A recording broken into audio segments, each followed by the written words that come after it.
চলো তোমাদের সাথে শেয়ার করি বিয়ের বাড়িতে আমি কি খাবার খেলাম। তো প্রথমে ছিল চিকেন পকোড়া আর বেবিকর্নের পকোড়া। বেবিকর্নের পকোড়াটা আমি খাইনি, চিকেন পকোড়াটা আমি খেয়েছিলাম। তো তারপর ছিল স্প্রাইট, যেটা খেয়ে আমার পুরো মন ঠান্ডা হয়ে গেছিলো।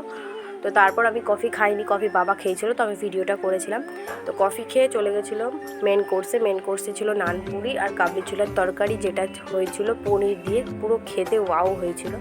তারপর নিয়েছিলাম সাদা রাইস আর দই কাতলাটাও খুব সুন্দর হয়েছিল, মিষ্টি খেতে হয়েছিল, খুবই সুন্দর। তো তারপর আমি নিয়েছিলাম কাটলেট আর মাটন। তো মাটনটা পুরো ওয়াও, তোমাদের কী বলবো, যাকে বলে এক কথায় চুমু। এত সুন্দর আর এত জুসি খেতে হয়েছিল কি বলবো, কিন্তু বেশি খেতে পারিনি, দুর্ভাগ্য।